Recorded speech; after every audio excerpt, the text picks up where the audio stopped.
વાવના કારેલી ગામે બનાવેલ પાણીના સંપના કામમાં ભ્રષ્ટાચાર થયાનો આક્ષેપ। વાવ તાલુકાના કારેલી ગામની અંદર બનાવેલા પાણીના સંપની નીચે તળિયાની ટાઇલ્સો છૂટી દેખાતા કામગીરી ઉપર અનેક સવાલો ઊભા થયા। વહીવટદારના નેજા હેઠળ આ પાણીના સંપની કામગીરી કરવામાં આવી છે, કનેક્શન પણ અપાયું નથી અને તળિયાની ટાઇલ્સ છૂટી થઈ ગઈ।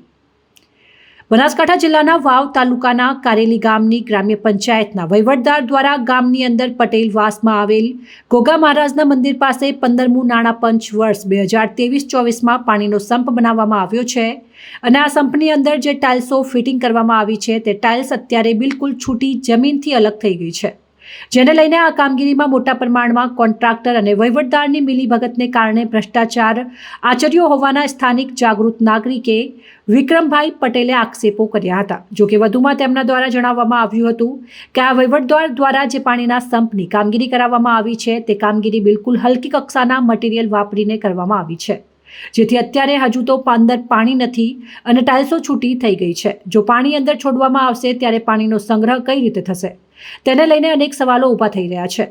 અત્યારે તો આ વહીવટદારના નેજા હેઠળ જે કામગીરી કરવામાં આવી છે તે કામગીરીની અંદર મોટા પ્રમાણમાં ભ્રષ્ટાચાર સિવાય બીજું કાંઈ જોવા મળતું નથી, જેવા આક્ષેપો કરવામાં આવતા હતા। જોકે આ બાબતે વધુ ત્યાંના વહીવટદાર નેહાબેનનો ટેલિફોનિક સંપર્ક સાધવામાં આવતા તેમના દ્વારા જણાવવામાં આવ્યું હતું કે આ હજુ તેનો અડધો હપ્તો બાકી છે, એટલે તેની કામગીરી અધૂરી છે, જેથી ટાઇલ્સો છૂટી પડી છે।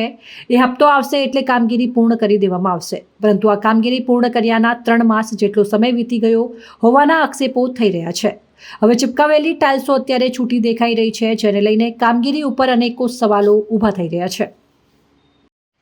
હું પટેલ વિક્રમભાઈ વશરામભાઈ, જે અમારે કારેલી ગામડીમાં સંપ બનાવવામાં આવ્યો છે એ 3 મહિના પહેલો બનાવ્યો છે। હજી સુધીમાં પાણીની કામગીરી, કોઈ પાણીનું કનેક્શન નથી નાખવામાં આવ્યું। દરવાજા બધા છૂટા પડ્યા છે, ટાઇલ્સો ધૂળ વડે ફિટ કરી છે, જે 15મા નાણાકીયમાં 2023-24માં બનાવેલો છે। આજ સુધી એનું હજી કોઈ કામ આગળ વધ્યું નથી।